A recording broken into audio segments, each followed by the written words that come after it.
Sorry, it's always got a little gap. I have to start running OBS first, um, and then press YouTube's buttons. Anyways, okay, we're here. So finally made it. It's near the very end of the semester, so congratulations on making it through this crazy semester. Um, I just want to, just for the last day, just go over a few major things as far as scheduling, course requirements, things like that. And then just kind of go over the course really quick, what I hope people learned out of it, my thoughts on the course, my experiences, kind of what I was thinking when I designed certain things with the course, and then just give you a chance for your daily writing today, just to write down some stuff that you thought was really effective, some opportunities. Hey, what's up, Jeff? Some opportunities that you'd like to see in the future if something was a little confusing for you that you wish I spent more time on, or anything like that. Just give you a chance to write about that in the daily writing. And I am going to give y'all a chance to do an eval for the class as well. And I hope that you will do one. It really does help out a ton. So we'll make this a little bit shorter. I know that's kind of a meme for this class. But we really will try to keep it to about 30 minutes or so and then let y'all get out of here. Okay, so first up, the deadline has passed for the withdrawal and for the SNC grading scale. I tried to send that out. I sent out mass emails about it. I talked about it for the past like 2 weeks in lecture. And when I sent out the grade reports individually, especially students that were struggling, I tried to tell you explicitly, hey, here's what a withdrawal is, here's what SNC is, consider doing this, and then I sent you links to how to go do that explained how to go do it. So hopefully everyone that needed to see something like that was able to find it. If you did not change it by the deadline yesterday, you might still be able to talk to them and get it done if you have a really good reason for it, but I don't know how they're going to deal with that.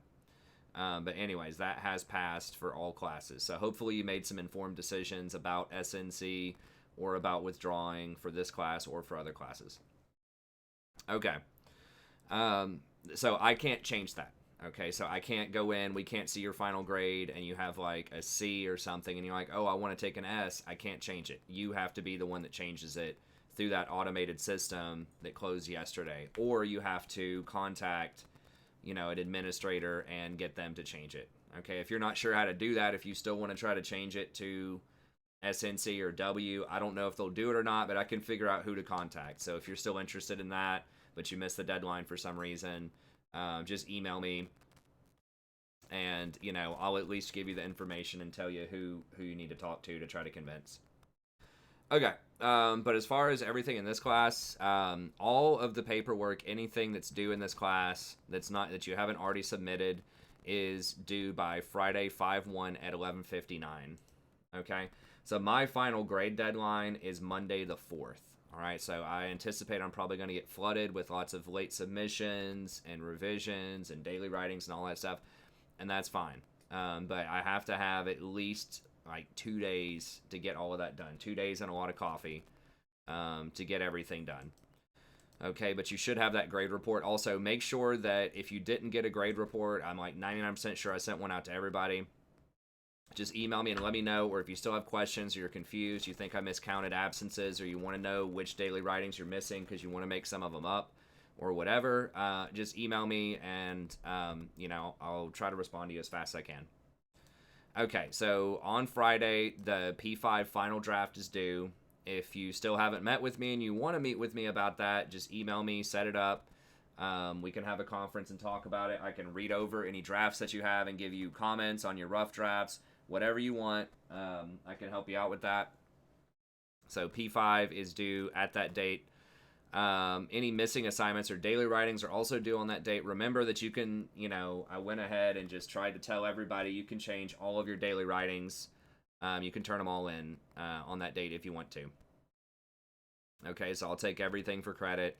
And then missing assignments, if it's a really late final draft, yeah, my internet's been acting kind of funky too, Jeff, today. I think there's like some storms rolling through Tennessee. So if we cut out also, then, that'll be the explanation for it. But, You can try it on your phone on LTE too, or whatever AT&T's equivalent. You can try it on their 4G network, which is separate from cable internet, if you want. Hopefully it's not mine. It's not mine, is it? I don't think mine's breaking down. No, I haven't dropped any frames yet. Okay, or if it's just too crazy, you can try to watch it later as well. Although it is nice to have at least one person watch it live. To be honest with you, it's a little less demoralizing, but anyway, so you could try it on your phone, or you can watch the replay later if you have to. Okay, and any revisions that you want to do by the end of the semester, all that's due. So just email me anytime you submit something that's late, either late daily writings, late revisions, late final drafts, or whatever. So that way, I'll know and I'll go looking for it, especially if it's down to the wire there. I've had in the past, a student, tell me, hey, I submitted a revision for this, but she didn't tell me that, and she submitted it like an hour before my final grades were due on a Monday, and she was very close. She was on the border of a grade, and it would have bumped her grade up. So I had to go back. I did it, but it's a real pain to go through and try to get grade changes. Now, that was at a different university. I don't know how UT handles grade changes, but it's probably equally a pain in the butt to do it. So, just make sure you're telling me if you turn this stuff in, especially if it's super late. And that'll just make sure that I get everything calculated up correctly by the end. I should be able to send you out a final grade report on the 2nd. I'm going to try to get most students, unless you submit like a mountain of stuff, I should be able to get most of the final grade reports out on that Saturday. And then if you have any questions about it, or you think I miscalculated, whatever, then you can just email me and we can get it sorted out. Okay, so there's no official final for this class. Remember that, so you don't have to worry about, being anywhere at any specific time or doing anything like that. So hopefully that's a little bit less stress in your life over the next week while you're taking all of your other finals. And please do the eval. The evals are due by April 26th at midnight. They want the evals to be due before finals. They want students to talk about their what they think about the course before they know their final grades, which is kind of funky, in my opinion, because, yes, grades are obviously going to affect a lot of what students think about a course and whether it's fair, but I think that it probably should, right? If a student feels like they got an unfair grade, then that should probably reflect on the instructor. Either there wasn't a lot of clarity about what the grading was supposed to be, or something like that. So I don't really agree with that. I think students should be able to write evals after finals and after grades are calculated. This is why I tried to give you, as much grade visibility at all times as I can. But anyways, that's how it is. So it's Sunday, 4/26, and then I don't see that. I don't see the eval until after I've already posted up all of your grades. Right now, I can't even trace who you are, but even if somehow I could, I don't get to see the eval until after your grades are posted. So I can't, get you for, writing a critical eval or something of me. So I put the links here. If you were part of the 810 class, this is the link that you'll take. If you're part of the 940 class, this is the link that you'll take. So this is in the daily notes. You can find that in the daily notes folder. And all this looks like is you just click on it. It'll take you over here, and you'll be able to see that course as well as your other evaluations whenever you log in there. I don't see it because I can't write an evaluation for myself. Okay, but that should take you to the link for this class. So definitely fill it out for this class. Excuse me. But try to fill it out for your other classes too. And just to show you guys what this looks like, pretty much this is all that I see. I just see the percentage, response rate, how many students turned in an evaluation, how many students are in the course, and then I can just click on view results, and it just shows me a bunch of data, right? So I can't figure out who you are, it's just on I think it's like a 0 to 5 scale or a 1 to 5 scale, I'm not sure. It's a 1 to 5. Okay, so think of a 5 as basically an A and a 1 as an F. That's the easiest way to think of. So 5 is an A, 4 is a B, 3 is a C, 2 is a D, and 1's an F. And they ask you these different questions, contributed to your understanding of the content, atmosphere, invited you to seek additional help, respectful learning environment, provided feedback, organized sessions, all that stuff. Okay, so that's all it is. And then there's qualitative, which is where you just write a little blip about whatever. So I can't tell really who anybody is. I will say, though, and I don't know if a lot of people do this, but I would not write on third-party sites until after the semester is completed, especially if you're going to trash a professor, okay? So if you're going to go to something like Rate My Professor or something else like that, it just, in my professional opinion, I would not write a review on there until after your grade is completed. Number one, because you don't really know like what your final grade's going to be, and that could influence what you think about the class. But number two, some professors do read that, not all, but some will read it, and if you write a really critical eval and they can figure out who you are based on the kinds of things you're critiquing, then some professors will, they might get you for that, right? Now, it's not ethical for them to get you, but, they might. So just don't even open yourself up to that. And I know sometimes students think they're invulnerable, right, about whatever, but there are certain things, certain ways that people talk, on those types of evals where you can probably piece together, or you can come pretty close to figuring out who it is. So don't do that, okay? If you're going to do a third-party rating system, then just wait until your grade is in before you do it. Okay? And that's just word of the wise there. Because it could come back and bite you. At the very least, if you need a recommendation from them or you want a recommendation down the line, it could affect you. I know there was one student, this was many years ago or whatever, but the thing that he complained about on one of these third-party sites, it was very easy to figure out who he was because he was the only person that was kind of sassy about a certain aspect of the course. And then near the end of the semester, he wanted me to write him an eval, right? So he just like trashed me on this third-party site, and then he wants me to write him an eval for this internship that he wanted, right? And I did it to the best of my ability, but it was in the back of my head a little bit, right? Okay, this kid's like trashing me, and then he's coming like thinks I don't know about it, and then coming behind my back asking for this eval and stuff like, or this recommendation and things like that. So I did, I wrote him a good recommendation. I was professional, I was, turn the other cheek kind of thing as much as possible. But some professors won't do that, and some bosses won't do that. Just in general, just be very careful when you're talking about your bosses anywhere, even if you think it's anonymous, right? If you're, just talking with your friends, critiquing a boss on Facebook or on your Instagram or something like that, it can just look kind of unprofessional. But if you need something from that person down the line, especially a recommendation or whatever, it can make that complicated. So I don't know. That's just word of the wise. Definitely do the official evals, and if you choose to do a third-party eval, I would wait at least until the grades are done, and then just try to be as professional as possible anytime you're critiquing somebody out in public if you're saying something critical. That's just my opinion. You can do whatever you want, though. Okay.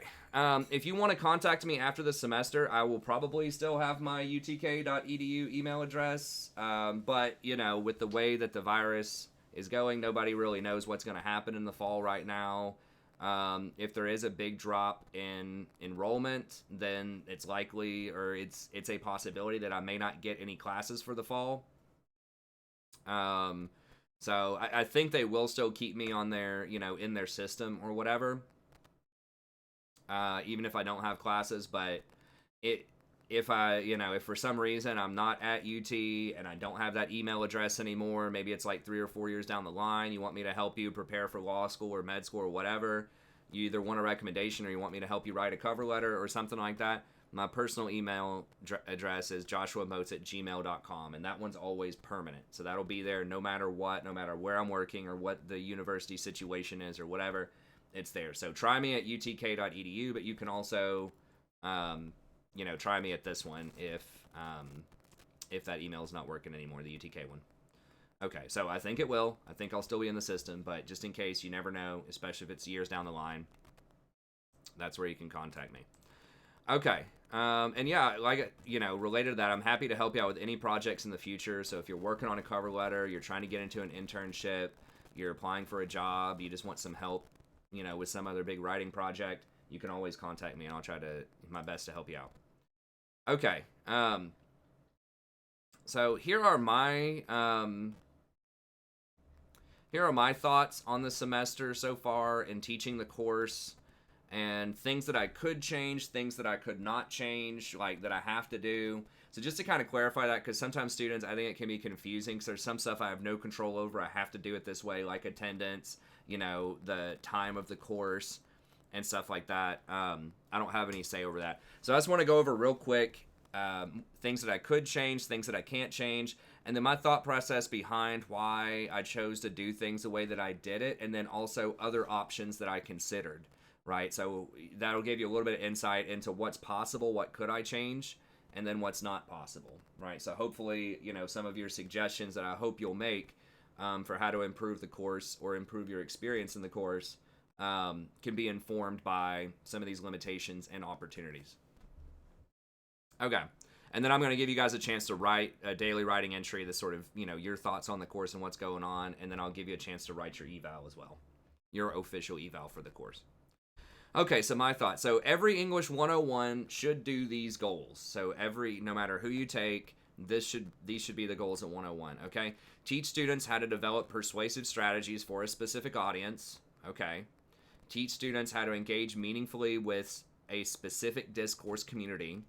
Okay, we've worked on that. Teach college-level research skills, including source interpretation and integration. Okay. Teach how to think critically about complex topics from multiple perspectives. Okay, hopefully we had you doing that. Teach how to organize arguments effectively. I tried to give you structure, sample essays, feedback in conferences. So hopefully I gave you ideas for how to structure. And then teach how to analyze the effectiveness of an argument from a meta-level perspective. So that's the strategy section. So thinking about why did you make the moves that you made. So not only that you wrote the essay itself and you had structure, but that you could articulate and explain why you think it would be effective, why you would think it would be powerful. So you might hear the word meta tossed around a lot in different contexts. Really what that means, it's a Greek root that means beyond. So it's just thinking beyond just the surface level, what did you write, but thinking, why did you write it? Why would it be effective? So that's kind of, you should be thinking about that a little bit in English 101, although the bar should be pretty low. Okay, so here are things that I cannot change about the course, that's just how it is. And then I'm going to go over some things that I could change about the course. So the course meeting time, okay? I do not control scheduling. I also do not like early classes. So I understand that was probably a big part of sort of some of the struggles of many students this semester, is that we had an 8:10 class for half of y'all, and then we had the 9:40 class for the other half, and both of those are really really early. Okay, I tried to address this with the COVID thing by not requiring a concurrent class, like where you have to attend, at those times, right? I bumped it up to noon, and then I allowed you to, watch the replay and answer it any time that you want. Okay, so that was how I tried to address that, because I know a lot of people were struggling with that before COVID. Okay, I have to take attendance, and I have to quantify participation. Okay, so attendance, I have the most minimal, I have the least penalizing attendance policy that you're allowed to have in the English department. So some professors will deduct an entire letter grade, 10 points. Some of them will do half a letter grade, 5 points per absence at 4 and beyond. I did the minimum is 3. That's the least they would let me do, a third of a letter grade. Okay, and that's for 4+ absences. So that's standard. I have to do that. And then you're supposed to get an NC, a no credit, no matter what, at 7 absences. Okay, so that's departmental policy. That has to happen. Now, I've given some people wiggle room that are at 7, at my sort of discretion. I'm saying, hey, you can take the point penalty and still pass the course if you don't get any more absences. I gave everybody 1 free absence, which would probably be frowned upon by the department, but I know a lot of y'all are struggling out there. So I did give that 1 absence there extra. So I'm bending the rules as much as I can, but I'm really kind of risking it a little bit to do that, to try to help you out. Okay, so this is the departmental policy. It has to be this way. I cannot change that. There are some 300 or 400 level classes in the future, or big lecture hall classes, right? Maybe you're in biology 101. When I took that class way back in the day, there were 625 people in it. It met an alumni memorial building. There's just no feasible way to take attendance back then. So some classes won't have attendance, right? Those huge lecture halls with 200 or more people, they're probably not going to have attendance. They might do pop quizzes. I think the biology class did pop quizzes. They might do stuff like that, and they just won't have attendance. Okay, but in English classes and probably in your math class, like these smaller level classes that have like 20, usually 20 to 40 people in it, you have to have attendance most of the time. English department requires attendance. Okay. I have to assign 5 projects. Okay, so one of them, the first one had to be that personal rhetoric, and then a rhetorical analysis, then a stasis debate, then secondary source research, and then it was supposed to be multimodal remediation, which is a fancy word for saying take your research from the secondary research, do a group project, and turn it into a big presentation with interviews, interactive activities, all of that stuff. And that's what it was supposed to be. Couldn't do that, or chose not to try to do that given the circumstances. We'll talk about that in a little bit, but I replaced that with the in-depth cover letter. So I can't change that. I said this, I was very vocal early on in the semester. I do not like that the first project is so fast, and that it's all about personal rhetoric. I think that should just be like an in-class assignment, like a daily writing assignment, or maybe some sort of preamble, maybe, just a little extra page or two that you attach to the rhetorical analysis or something like that. I don't think it should have been its own assignment. I think it was too fast. I don't like it. I think the department's changing it next year, but they required us to do it this year. So I can't change it. I've voiced my opinion about it to the department, to anyone that'll listen. And I told you all about it, but that's just how it is. The stasis debate is another one. I tried to make that as accessible and reasonable as possible. I think it is good to learn how to identify where arguments are breaking down, why people can't seem to resolve an argument, and why it keeps going on for decades and decades. So I think it is useful to sort of consider why debates, like what's the problem? Why are people just talking at each other rather than finding a common solution? So I like the idea of stasis debate. I think it's cool. I just think that it's a little clunky. The theory itself has lots of problems. There are lots of loopholes. And we went over those in that unit. So that's the other one where it's like I wish they would rework that a little bit, but I think it's got some good ideas. I just wish it could be worked into something else. And I don't like that you have to have 4 sources for that. I think that's way too much. I think having 2 or maybe 3 sources would be fine. But once again, I can't change it, but that's my thoughts on it. Okay. Another thing is you have to keep in mind that this course includes a wide variety of students with different interests, different abilities, and different learning styles. Okay, so it's an English 101 class. It's a requirement for a lot of people. Because this is English 101 in the spring, there were lots of people that had, no credit, that basically didn't pass it in the fall. A large portion of people in both courses were kind of like that. And, a lot of that is time management stuff. It could be interest type of things. They're just not interested in the content or whatever. But it definitely can be challenging. And then we also had students that, graduated high school early and came in, or transferred from other institutions, or just for whatever reason they couldn't take 101 in the fall. Maybe it didn't fit their schedule and they're taking it now. So this is a very wide range of different capabilities. And I know that sometimes, especially in this last unit, it could feel a little repetitive. It could feel a little bit slower. At this point, I'm just trying to help people pass. Honestly, I had to just dial everything back. I mean, because of COVID, but this is. I'll put it this way: we have a ton of really smart people in here. Let me preface by saying that. Okay, there are lots. I really enjoyed our conversations. In the conferences, I really liked, some of the, when we had the classroom, some of the conversations that we had in class, some of the conversations I had with people, after class or in emails and stuff like that. We definitely have a very smart group of people in here, but for whatever reason, it's just not clicking. A lot of it is just people, there's a lot of people that just have a ton of absences, are not turning stuff in, and are subsequently not passing the course. I mean, despite how absurd, like the absurd amount of links I'm going to try to get people to pass this course, right? Like turn in daily writing assignments from January. Sure, I'll give you credit. Do revisions. I forgive 5 daily writings. I forgive 1 absence. And just doing all of these things, everything that I'm doing, there's only in each class, there's only about a third of the class is actually even passing the class. Not an A, passing, 2/3 are failing. And that is just insane.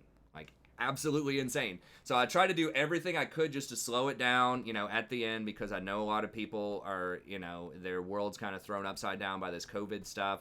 It was honestly about that percentage before COVID. COVID did exacerbate the problem a little bit, but that's just how it is. So, for some of the high performing students, I know that can be a little frustrating, that sometimes, it's like, okay, why are we talking about using proper nouns again? Why are we doing this and that? There were only, like, between both classes, maybe 3 or 4 people that even turned in a rough draft for Project 5 for the conferences. So I was just, really dialing it back a lot at the end in order to try to help y'all pass. But, so I hope y'all are working with me. I hope that seemed reasonable for students that were struggling. I hope I gave you as many opportunities as possible and continue to give you opportunities to turn stuff in and pass. So, please take advantage of that. Please try to pass. And I do appreciate the patience by, some of the higher end students that were maybe hungry for a little bit more challenge. I've tried to, talk with y'all whenever you email me and give you some ideas to take on bold projects in your research and other ways to, challenge yourself and learn and help yourself professionalize in your fields. So hopefully I was able to do that for you. But there's a very, just a very wide gap in performance in this class. So anyways, that's something that's the most amount. That amount of people not passing the class is equivalent to like 2 years of classes or more of adding up everybody. Usually there's like maybe, out of a 20-person class, maybe 3 people or 4 people. Maybe you have like 20% or less, 10 to 20%. Usually closer to like 10% of people just, won't turn stuff in and don't pass. But having like, 2/3, like 66% is just like, I don't know, unreal. Anyways, I've tried to do the best that I can to get people motivated, letting people pick their topics, all that stuff, offering as much help as I can. But anyways, that was rough. It was rough this semester. So, but I can't change that. I can't make people show up, turn stuff in, and engage. So, I just do the best that I can. And the COVID-19 outbreak and the shutdown of the school, I obviously have no say in that. I didn't develop the virus. I didn't develop any of the policies. I had no vote, no say whatsoever in whether the school closed or anything like that. All I could choose was how to manage the class. They basically gave us 1 week over spring break. They're like, oh, okay, it's all online now. Figure it out. And, our entire back half, our entire month, at the end was supposed to be group presentations, right? We were supposed to, I was going to teach you how to do quality interviews, develop fun, interactive activities for the class, video editing skills, and you were going to work with other people and develop, one person's research from one of the projects into a cool presentation for people. And we were going to, just wind down the semester and chill and just watch some of these awesome presentations, learn a lot about these topics. It's almost always everybody's favorite project. And then none of that works online, pretty much. So I do think the cover letter was super useful, but it's not going to be as much fun probably as that presentation would have been. But I think that's the most reasonable thing that I could have done. We'll talk about that at the end. Like, I just don't think it's fair to assign you any extra books or texts or just take something in a widely different direction than what was available on the syllabus. So I tried to pick something that was just fairly, like, super practical and fairly straightforward and easy to understand. And yeah, I do think that a month is too long to do a cover letter assignment, but, once again, I canceled all the out-of-class homework other than that. Once again, a big part of that was I'm just trying to get people to pass. Okay. Okay, so here are things that I could change, and you can let me know what you think about this in your writing here in a little bit. So I do the daily writing to quantify participation instead of like the crystal ball intuition method. And there's a couple of reasons for this. Number one, I think that if you're doing the crystal ball method, it punishes shy students, right? So if someone is thinking about stuff and learning about stuff, but they just really don't want to raise their hand and talk when we do the discussions, sometimes I had to call on people. I try not to do that as much as possible, especially to people that I know are a little bit more shy or people that seem like they're kind of zoned out. Like, I try to just call on people that I believe are going to have a good, solid answer. But most of the time, I try to take volunteers, right? But yeah, but I don't quantify it by whether or not you talk. There are some professors that will make a little mark on their attendance sheet every time you talk in class during discussions, and they just add those up at the end of the semester if they try to quantify it, and that's what your participation grade is, right? Or they'll just keep a mental note of it, and I just don't think that that's fair or right. It also creates bias towards charismatic students who say creative or innovative things, right? So, if somebody says something that's really funny, I'm more likely to remember that than somebody who said something that was pretty, it was correct, but it was a little more basic, right? It was a little more standard. It was correct. So that's just kind of natural bias that we have towards sort of creativity and innovation, right? And so to combat that, I don't think that's fair either. If somebody says an answer that's correct, even if they're not, the most poetic about it, that should count. That's fine. And then it's just unfair structurally. Every class, I couldn't call on all 18 people, even if they all did show up. There's just not time for that, right? And so I think all of these are really problematic with just sort of trying to give students a grade based on how much they actually talk in class. So that's why I did the in-class writing system. Everybody, I would give people 10 to 15 minutes just to think about what we were saying, write it down, and then if you want to talk about it, we can talk about it. But if you're shy, or maybe you didn't do the homework for that day, or you're just kind of confused about what's going on, you don't have to talk. And we did group work for that too, right? So I'd have you talk with someone next to you so you could kind of get a sense of what other people are doing, what all they're thinking about as well. So once again, that kind of stuff didn't work out as well this semester as it has in the past, just because we had so many absences and so many people who just weren't doing anything all semester. The group work was probably a little shaky. I know that there were some pockets of groups that were forming up before the COVID during the semester where there was some lively exchanges. There were some lively conversations about the material in class, and I really appreciate that for those of you that were able to do that. But there were also places where there were some really bright, high-performing students, and just everyone around them just wasn't really, didn't do anything, and so they just didn't have a chance to get that kind of dialogue. Unfortunately, that happens on a much more widespread basis in most of the classes that I've taught over the years. So, unfortunately, the group work did break down a little bit. But I do think that I like quantifying this as daily writing. And the fact that if you miss class, if you're sick, if you had a chemistry exam that day, or just whatever happened and you just couldn't make it to class, you can always go back and look at the daily notes and then still do the daily writing. Even though you're not speaking in class, you're engaging with the content, you're learning, and I think you should get credit for that. So, that's why I like it. It's easy to count up. We can just say, okay, there were 30 chances for daily writing at the end of the semester, and, you did 25 of them. Therefore, I can easily add up what percentage that is, right? Especially since I'm letting you make up all of these. You can just go back, do the daily writing. So some people, might think, oh, well, this is busy work or whatever, but any reasonable class is going to have you do some type of discussion. I'm just allowing you to always get credit by doing a little bit of just free writing, really informal writing, to get credit for it. A lot of professors, what they'll say is, you miss a class, okay, you don't get any credit for that. You missed a pop quiz, okay, guess you got a 0 on that, right? So yeah, it might seem like busy work, but I think it's a fair way to quantify.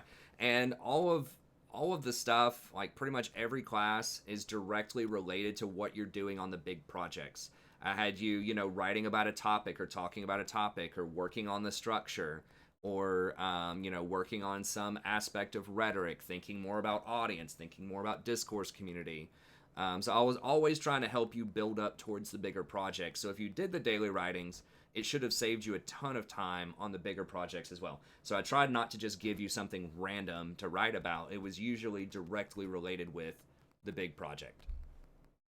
Okay, so that's what I like about it, but you can write about that, see what you think about it. Do you like that I do daily writings for homework and in class? Some people have said that, maybe I should have less homework daily writings. I did get rid of all of those at the end of the semester. I think doing some at home is nice, just to encourage you to do some of the, some of the readings that we had. Now, I know that the vast majority of people did not read the textbooks or think about them, and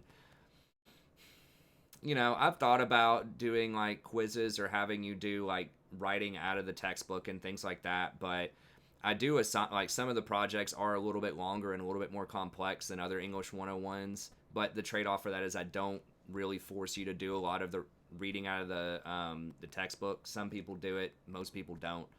So anyways, what do you think about that? Should there be less writings, just every now and then, like one every so often? Remember that if there are less, though, then each one counts more. So if there's 30 and you just miss a couple of them, it's not really that big of a deal. But if there were only like 10 of them and they were longer and you missed them, then that would count a lot more. And then what do you think about 15% of the grade? I think that's pretty reasonable. It should be able to curve up your grade a lot if you do these, but what do you think? Is there a more creative way that you can think of that I could use those in class? So yeah, see what you think about that. Now, open-ended topics versus a specific class theme. So this is something that I do. A lot of professors will choose to organize their course around a specific topic or theme. So they might theme it around gender, race, politics, ghost stories, food, monsters, cinema. I've seen all sorts of topics. I think that's cool and everything, but at the same time, I try to make this class as useful as possible for you. So I want you to be able to write about whatever you want to write about, right? I teach you how to write. I teach you how to think about persuasion, audience, discourse, community, research, scholarly research, all that kind of stuff. But I want you to be able to pick your topic, and that's how I try to make it interesting. I know the vast, vast majority of people in this class are not going to be English majors. I know most people are like business, engineering, something in the health field. I get that, right? And so I want you to make it something that you want to do, not something that I think is cool or interesting necessarily, but something that you think is cool or interesting. So that's why I try to go for the open-ended. Now, one thing that if classes do that themed content, the students can't choose the theme. And a big thing with this also is if people do that theme, like let's say I wanted to do, ghost stories or something like that, students usually can't see that when they're signing up for classes. Sometimes they can, but sometimes they can't, right? They just sign up for whatever, or they choose not to. They're like, oh, sweet, an English 101. It fits my schedule. I'm just going to tune this in. Maybe they can only take that English 101. Maybe you could only take my time of day because you have all of your science classes in the middle of the day, right? So I don't want you to be forced to write about, ghost stories or whatever arbitrary topic that I picked, right? So I think that's just kind of a feels bad, right? And then I think that students, this shouldn't be a shocker. A lot of students do their best thinking and writing when it's something that they genuinely enjoy. I don't want to read 40 papers that are forced where people are just BSing their way through some topic that they don't care about. It's boring reading. Like, it's uninspired. I'd much rather read something that you're actually interested in where, you have a lot of creative things to say about it. Then I get to learn stuff from you. Maybe I don't know a lot about whatever your topic is in healthcare or engineering or whatever, but I get to learn it while I'm reading it. I'm like, okay, that's really cool. That's innovative. It's interesting, right? So I think that keeps it fresh for, both me and for other people to have you, writing about something that you're actually interested in. And then it is an actual skill in and of itself to learn how to add structure to chaos, right? Because, in the workforce, a lot of times your boss is just going to be, okay, here's a problem, go do it. Right? There's not going to be a blueprint a lot of times. Like, okay, this is exactly how you do what you do. You have to learn how to be innovative. You have to learn how to be creative. And part of that comes from making choices, right? And I know this is different from high school. In high school, a lot of times they're like, okay, you must write about this, but learning how to think through your different options and figure out how you want to approach a complex topic is good. You need to be able to do that professionally. So I tried to, guide people as much as possible, right? We did the conferences. I, helped people find some sources in some cases. People who emailed me. We did drafts in class, rough drafts, talking with other students for the first few projects. So I tried to guide you as much as possible, just not to throw you out there in the deep end right away. But I think it's good to throw you in the deep end and be swimming there beside you, right? To help you figure it out rather than just having you, walk around in the kiddie pool all day. So, anyways, that's my approach. I like that, but, what do you think? Is there a way to make topic selection easier? Should I have given you a choice of topics, or at least told people, like, here are some standard topics? I did give you a bunch of sample essays, and a lot of people did write about topics that were similar to the sample essays, which is perfectly fine. So that's how I tried to strike a balance, is show you what other people have done, walk you through some of those sample essays. We did some in-class writings where we were thinking about them. So what do you think? Do you like the sample essays? Was that useful? Should it be more guided? Should I just tell you what to write? Group work probably would not have been more useful for these classes, but you could think, in a perfect world where people were showing up and turning stuff in, would group work have been more useful? Okay, technology side. I like using Google Drive. As you know, I did not use Canvas that much throughout the semester. I think it's just limited in a lot of ways. I know it is something that a lot of people do, but I like that Google Drive, it's just there always. If you're taking a class 2 years down the line and they don't explain MLA citation to you very well, and you're like, hey, what was in, Mr. Motes talked about that a couple of years ago, you can always flip back and go look at the daily notes that I did about citations. If you want to write about a paper that was similar to something that you wrote about in here, you're like, hey, I wrote about this philosophical topic a couple of years ago. I would like to explore that a little bit more. You can go back and look it up and see what you wrote. So I think it's super useful to have that. Now, don't recycle a paper. Don't just copy paste it from this class into, your 200 level humanities class.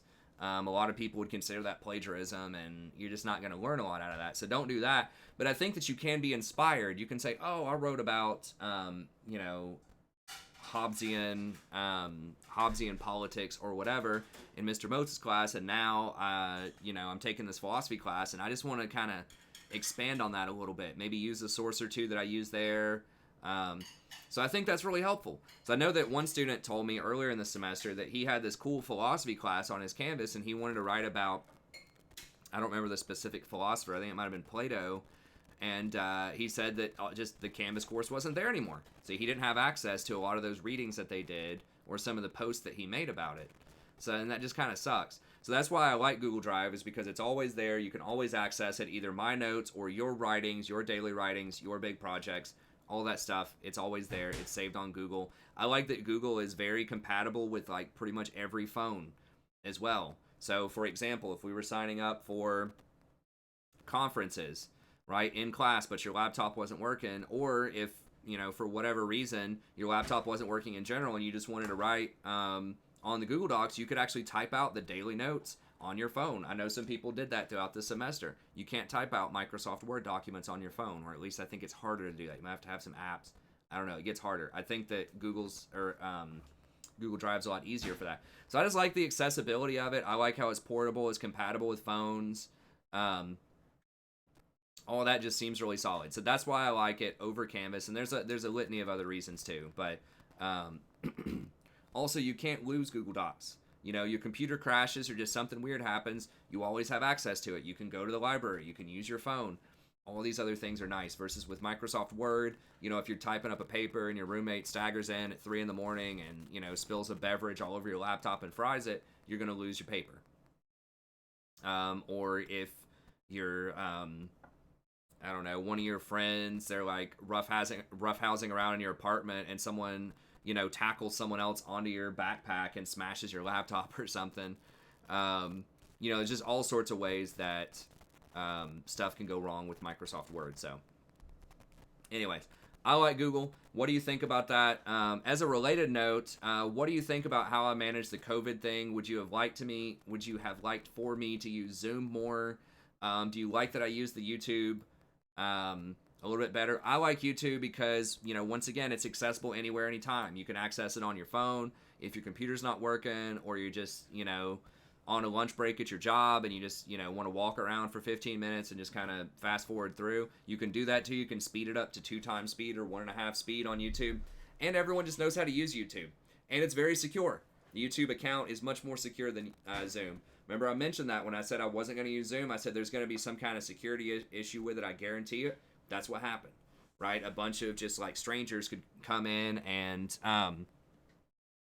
bombard your Zoom room. Now, we did have that one lecture where that random guy came in on YouTube, but it's just a lot easier to manage it on YouTube, and it's just a little more expected on YouTube.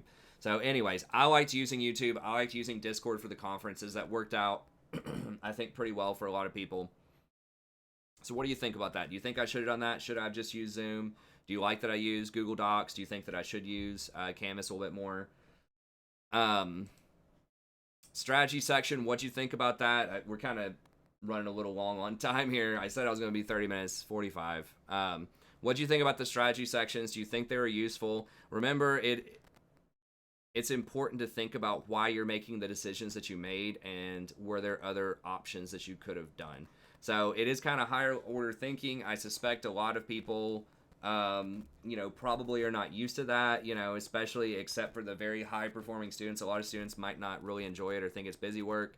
What do you think about it? Another thing that I've also thought about in the past is, should I include a very minor like grade proposal on there? I've thought about this, where basically you would just, for 1 or 2 paragraphs, you would tell me why you think you deserve a certain grade. And then you would articulate how you're meeting, the assignments or like the objectives of the class. How are you doing your research correctly? How are you introducing your sources and thinking about the audience and the discourse community? I think that could be a little weird though, because if you feel like you wrote a C paper but you really want an A, it feels like you almost are like ratting yourself out, where you're saying, yeah, I think I really got a C or maybe a B. So I think that's a little weird. Maybe it wouldn't be for the grade, like you wouldn't say which grade that you deserve, but maybe it could be something like, how are you meeting the objectives of the assignment? So just telling me how you're doing that and why you think you're doing it well without putting an actual grade on it. Maybe that'd be better. But do you think something like that would be useful, or is that just kind of like a waste of time and, busy work? So what do you think of that?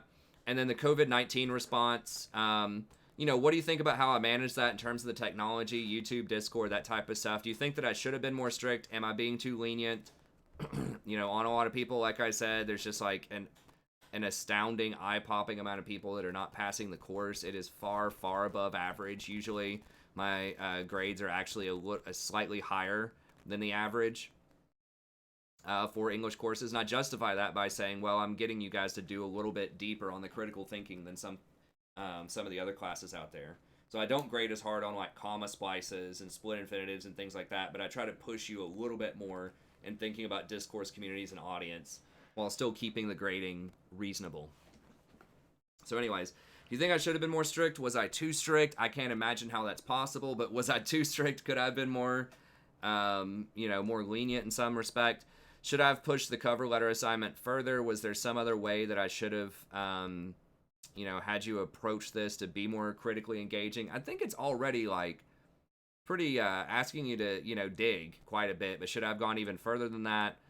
Should I have tried to stick with the presentation, the group presentation? Should I have just partnered you up, randomly with 2 or 3 other people and just had you do that? To me, it seems like it's a disaster, not only because of distance learning, but because so many people just aren't there, right? They just aren't like turning stuff in or doing anything. And I don't want to end up sticking like a really high performing student with someone who just may not do anything, which probability is high that's what it would be if it was random assignments. So, anyways, I like sticking with the cover letter, but is there something else you think I could have done that would have been compelling or interesting given the short notice, right? Like I can't really assign any more books or articles. I just don't think that's fair. Or do you like the way that I manage that? Okay, and do you think I'm making the course reasonable enough? Right? Am I giving people enough opportunities to succeed given kind of the challenging environment out there? Okay, so what I want you to do for your daily writing, and then you can just kind of do that at your leisure, and we'll just go ahead and call it a day here. What did you learn about rhetoric and persuasion? Right, so think all the way back to Unit 1, Unit 2. Remember what we said about logic, emotion, reputation, and context. Right? What did you learn about that? I mean, a big one that I'm trying to get people to learn is logos, right? So hopefully you're familiar with emotion. That makes sense, right? Like people use emotion, try to make people feel good or feel bad to persuade them of things. Reputation hopefully kind of makes sense, right? If someone has a lot of experience, or they have a bunch of degrees and they're considered an expert by certain communities, that's pretty straightforward. There were some complexities we talked about, if you remember, where um, sometimes being an expert is not a good thing, where people don't trust traditional experts. So we talked about how politics has kind of shifted in the last 10 years to be a lot more skeptical of experts and career politicians and things like that, and they want someone who's considered an outsider, that's like not part of the whatever group they think of. Whether that's good or bad, I'm not judging that, but that's just an example of how ethos has shifted over time, right? But the most complicated one, and the one that I think is most important for y'all to learn for professionalization and academia and whatever you choose to do beyond, was logos. Remember that facts don't persuade in the abstract, okay? And this is the most confusing thing for a lot of people, is they think, well, I've got some facts here, I've got a chart, I've got some stats. That doesn't necessarily persuade people, right? You have to connect it with their narrative. You have to connect it with something they actually care about, that they think is important. Okay? And that's frustrating for a lot of people. When we talked about the limitation of our knowledge, right? Epistemology, if you take philosophy, right? How we don't even remember 99% of our own lives. So we don't even remember facts about ourselves. So how do we find meaning in our lives? It's through narrative, right? It's through the stories we create about ourselves and about other people. That's not bad. That's fine. That's how it is. And that's how everyone else works as well. That's why pure logic is not really persuasive most of the time, right? You have to be able to connect it with other people. You have to understand the audience. You have to understand the discourse standards. How do people usually talk about this topic, right? If you come in just spouting a bunch of facts, but it's not the kinds of data that people would expect talking about a topic, it's not necessarily going to be persuasive, right? If you're coming into a debate about gun control and you're just like, the sky is blue, the wall is solid, 1 + 1 is 2, you can spout all these facts all day long, but if it's not touching on core issues that are central to that discussion, if it's not talking about laws or the Second Amendment or school safety or mental health, if it's not hitting on these things people usually expect, it doesn't matter how factual it is, right? It's not going to be persuasive. So anyways, that's what I was trying to get across. What did you think about that? Did you think that was useful? Was that helpful? Should I have gone further with that? So yeah, just think about, what did you learn about these things, the appeals, what did you learn about audience, discourse, communities, stasis, which, remember, that's just like identifying moments of disagreement in a conversation. So you could write about that, see what you think about it. Just let me know what worked for you, what didn't work, what was something you want me to do a little bit more with. What did you learn about secondary source research techniques and your specific research topics? So what did you learn about how to gather research, how to represent research in a paper, how to position yourself as a professional in an academic community? Remember, we talked about source introductions. We talked about how to blend yourself into the academic conversation, how to understand what's already been said about your topic, how to look for innovation in the field and try to connect what you're saying with a lot of these innovations. So what do you think about that? Did you learn some things there? Was there some stuff that was still a little bit murky? Were there other things you wished I'd spent a bit more time on? So that could be something to consider.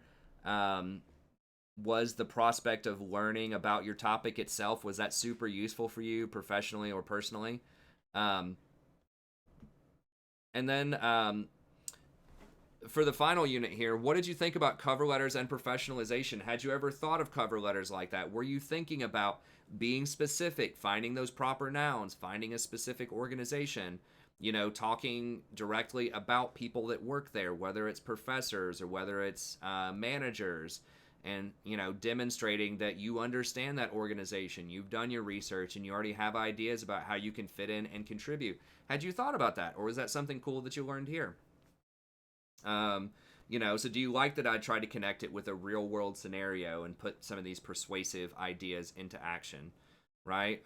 Do you think they've prepared you in some ways for the future? So I know some of it is a little, could be a little challenging conceptually for some people if you don't know what you want to do and you're trying to write about something 3 years in the future. Maybe was there some other way that it could have been more useful? So what did you think about that unit? Was that helpful? What did you learn? And then finally, were there some other aspects of course management that you found useful or other opportunities for improvement? right? Do you think sometimes I'm too candid with you guys? Am I keeping it too real? Am I explaining too many behind the scenes? I know some students like that. I know some students think that it's taking away some of the magic and mystery of it. Um, do you like how I use the conference system? Do you like how I have the drafting system in place, right? Where you turn in a rough draft and then a final draft. Um, did you like the participation system that we talked about earlier, right? Where I have the daily writings. Just any other aspect of the course that you could think about, you could write about in terms of what you found effective, what you really enjoyed, or especially if you have some ideas of something that I could potentially do better. I know, and a lot of the stuff that's in this course have been things that students have suggested over the years that I've integrated in. So, for example, I didn't used to offer revisions because my thought process was, well, we already did a rough draft and a final draft. People have had plenty of time to put their best foot forward. But then a student, just wrote one time, they're like, I really think it'd be helpful if there were revisions. And she said that, well, I guess it could have been a he or a she. Said that, sometimes there are just a bunch of classes have exams on the same day, like right before spring break or right after spring break, and it's just really hard to put your best foot forward, and so allowing a revision is nice. So I said, hey, you know what? I go ahead and do revisions. I was a little concerned that it might inflate grades, that just everybody was going to get a good grade. Not the case, because it's usually only the students that already have an A or maybe an A minus that do revisions. I tell students that get a C or students that are not passing, hey, you might want to consider doing a revision. It could help you out a lot. Very rarely do they do it, which is the sad reality of the situation. So it is one of those things where it's like, okay, I can do it. It's cool. It's not creating rampant grade inflation. Sure, we can do it. And there's, tons and tons of things like that in the course that have been suggestions from students over time that I have developed. Using student examples. That was another thing. Some students said, hey, do you have examples? It'd be really cool if we could see some of those. Got student examples.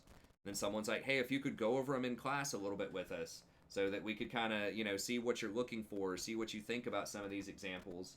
Okay, we can do it in class. So I do listen, I do read, and I do try to integrate as much as I can of your ideas that you think would improve the class. So anyways. Okay, that's going to be it. We'll keep it under an hour, I suppose, for the final day.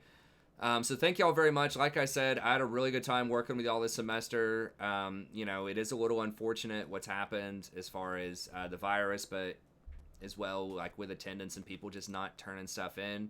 Like I said, we had some really bright people. There's just a lot of stuff going on this semester as far as like, the early class times, the virus, whatever else was going on out there. But I did really have a great time at the conferences and talking with y'all.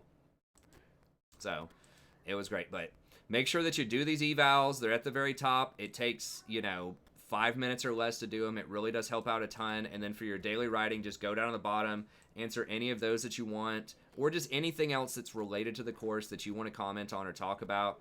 Go for it. If you want any more feedback, or you want to bounce some ideas off me about Project 5, just email me, let me know. If you haven't done a conference and you want to do a conference,